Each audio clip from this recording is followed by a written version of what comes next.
Hallo Seafight Community, herzlich willkommen zu unserem nächsten Podcast. Danke, dass ihr reingeklickt habt. Hinter mir sitzt das gesamte Team Seafight. Die Jungs und Mädels arbeiten an dem nächsten neuen großen Content-Update. Und zwar sind das die 9 Regionen. Was genau das im Einzelnen bedeutet und was das eigentlich ist, klären euch André, unser Art Director, Ingo, unser Game Designer, und am Ende werde ich Jan, unserem Producer, nochmal die ein oder andere Frage stellen.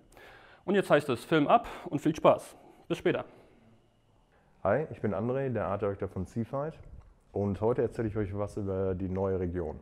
Die neue Region ist inspiriert von der klassischen britischen Seefahrt. Das heißt, es wird große Admiralschiffe geben und die dazugehörigen Minions.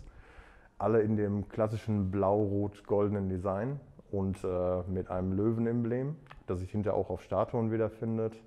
Diese Statuen und die Embleme findet ihr dann zum Beispiel auch auf der neuen Gildeninsel. Die Gildeninsel selber bringt euch auch das typische Setting dieser britischen Welt halt mit, wo es große Stahlklippen gibt, die typische europäische Fauna. Also mal ein ganz anderer Look für diese neue Region. Wir werden neue Monster haben. Diese Monster haben auch ein klassisches Design, zum Beispiel Krabben und große Kampffische. Und der Clou dabei ist, dass es von ihm auch eine Art Evolutionsstufe gibt, die dann etwas fantastischer Design ist und auch etwas gefährlicher aussieht.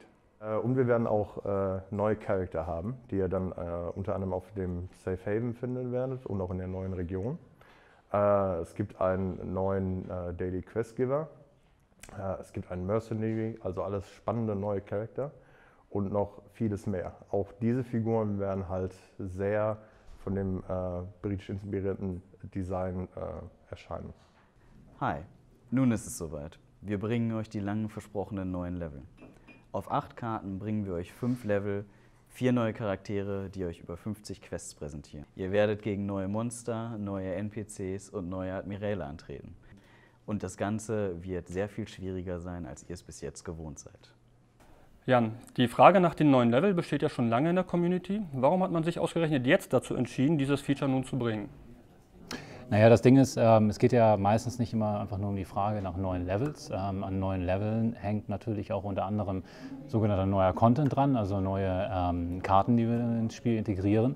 Wir wollen natürlich nicht nur einfach nur neue Levels bringen, das wäre meines Erachtens auch irgendwo langweilig, sondern wir wollen den Spielern auch wirklich neuen Content geben. Also da rede ich natürlich über Quests und Levels, aber ich rede auch unter anderem darüber, dass man vielleicht das ein oder andere Gameplay-Element in den neuen Karten finden wird, welches auf den anderen Karten einfach so noch nicht existiert hat.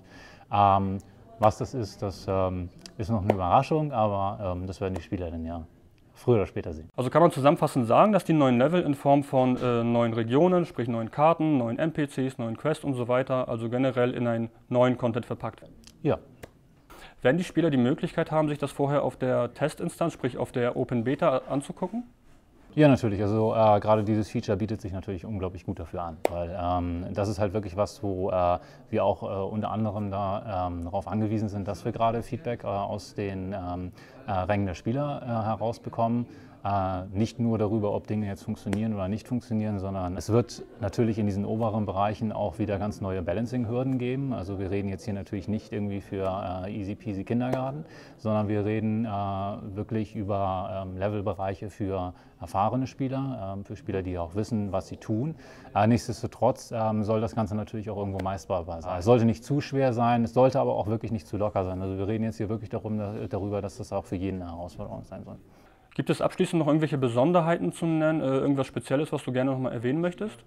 Naja, Besonderheiten sind natürlich einmal grafischer Natur. Also wir reden darüber, dass wir generell ein weit höheres grafisches Qualitätslevel in den neuen Karten anstreben. Aber natürlich wird es auch wieder neue Gildeninseln geben, vielleicht auch das ein oder andere Feature, was bisher da noch nicht unbedingt so verfügbar gewesen ist. Ich würde sagen, da sollen sich die Spieler einfach mal überraschen lassen.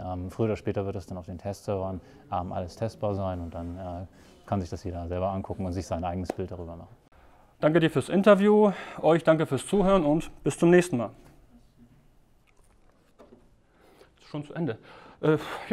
Danke fürs Zuschauen, liebe Seafight Community. Ich hoffe, es hat euch gefallen. Und hat es dir gefallen? Na, auf jeden Fall solltest du immer ein neues Schwert zulegen, Kollege.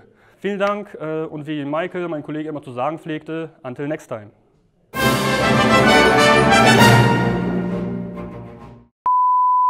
Läuft die links?